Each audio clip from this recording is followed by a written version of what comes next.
Letter 8.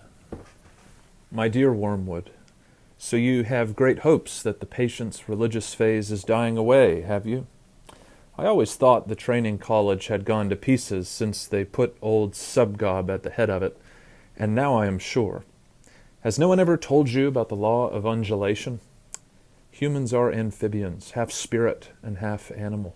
The enemy's determination to produce such a revolting hybrid was one of the things that determined our Father to withdraw his support from him.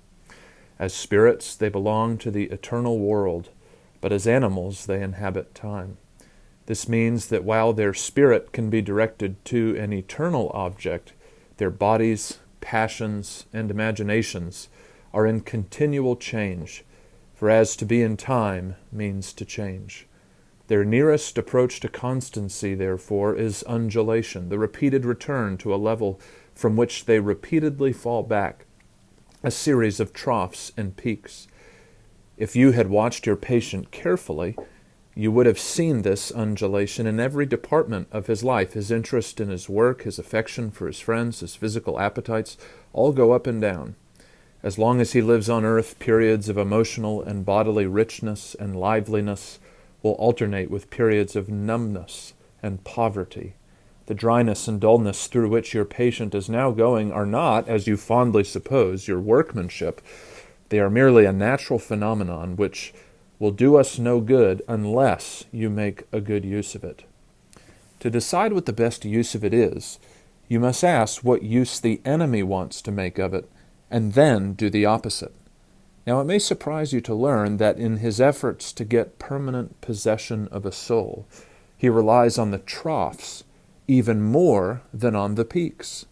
Some of his special favorites have gone through longer and deeper troughs than anyone else. The reason is this. To us, a human is primarily food. Our aim is the absorption of its will, and to ours, the increase of our own area of selfhood at its expense. But the obedience which the enemy demands of men is quite a different thing. One must face the fact that all the talk about his love for men and his service being perfect freedom is not, as one would gladly believe, mere propaganda, but an appalling truth.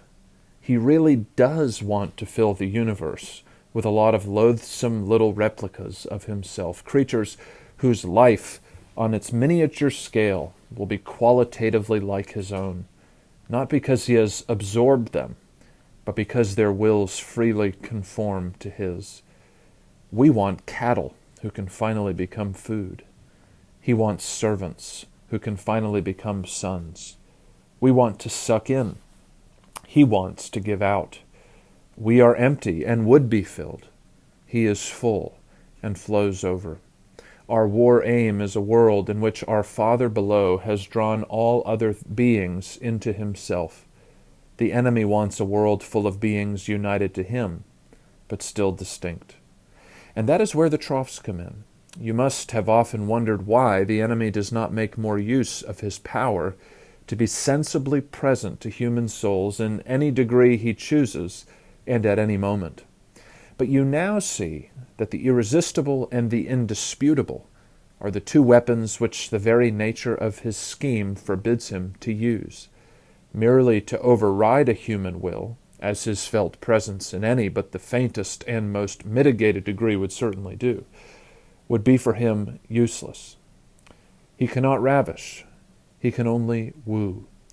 For his ignoble idea is to eat the cake and have it. The creatures are to be one with him, but yet themselves. Merely to cancel them or assimilate them will not serve. He is prepared to do a little overriding at the beginning.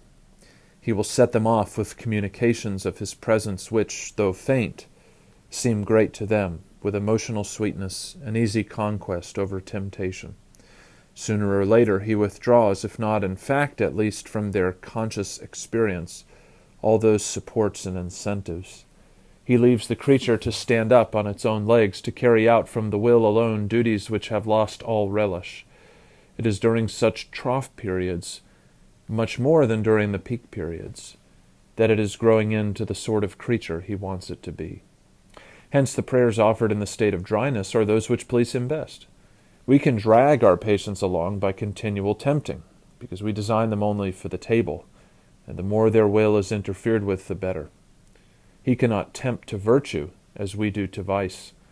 He wants them to learn to walk and must therefore take away his hand. And if only the will to walk is really there, he is pleased, even with their stumbles. Do not be deceived, Wormwood. Our cause is never more in danger than when a human, no longer desiring, but still intending to do our enemy's will, looks round upon a universe from which every trace of him seems to have vanished, and asks why he has been forsaken, and still obeys.